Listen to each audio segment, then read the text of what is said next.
Welcome everyone! In this YouTube video, I will give a brief presentation about the article titled Ethnic and Gender Discrimination in the Private Rental Housing Market in Finland, a Field Experiment. The authors of the article are Anna-Maria Oblom and Jan Antvolk, and it was published in 2017. First, let's start with the research question. Basically, they look into if there is ethnic and gender discrimination in the private rental housing market in Finland.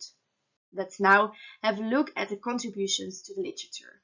First of all, there's already quite some research about discrimination on the housing market. However, the authors state that they are the first ones doing a correspondence study of discrimination in the Finnish housing market. Of course, it is also an asset that this research didn't only include ethnicity-based discrimination on the housing market, but also gender-based discrimination.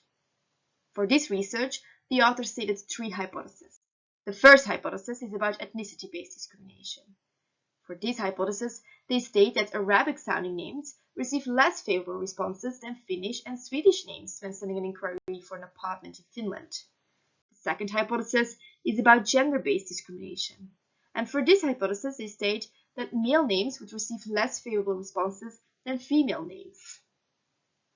For the third and the last hypothesis, they look into the interaction effect of both types of discrimination, namely ethnicity and gender-based discrimination.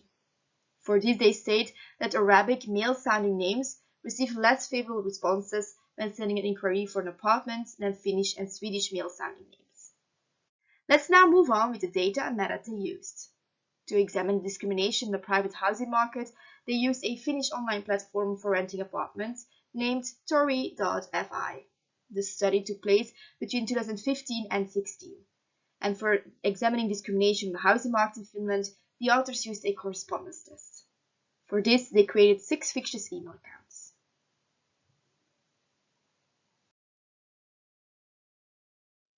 Each email represented an applicant, of which the ethnic background and gender could be derived. For the names, they chose 3 ethnicities, namely Arabic, Finnish, and Swedish sounding names. Above this, they used both male and female names in each ethnic category. The reason why they added Swedish names is because Finland is a bilingual country, consisting of Finnish and Swedish language as the main languages. Furthermore, they included 2 regression models. In the first regression model, the probability of receiving a response was a criterion.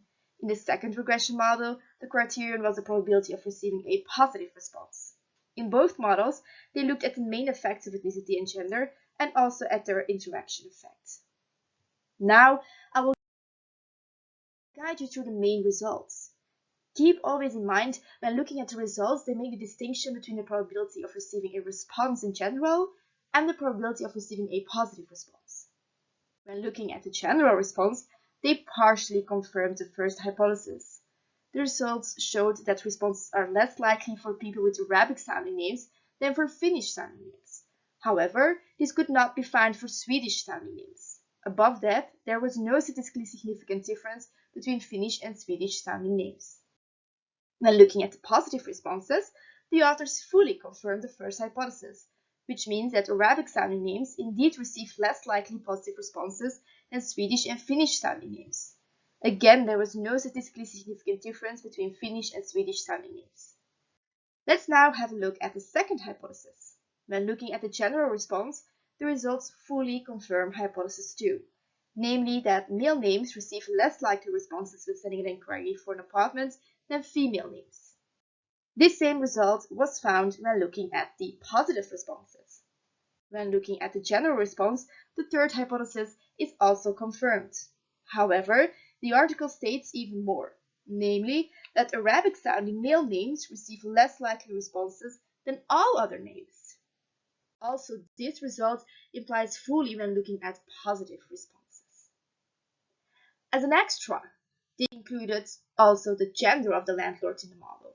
However, they did not find any evidence for the association between discrimination and the gender of the landlord. So, let's now wrap up everything and conclude. The authors did find evidence for both ethnic and gender discrimination in the Finnish private rental housing market. More specific, they found that people with Arabic-sounding names and with male names are discriminated and so have the lowest probability to receive a response to an apartment inquiry.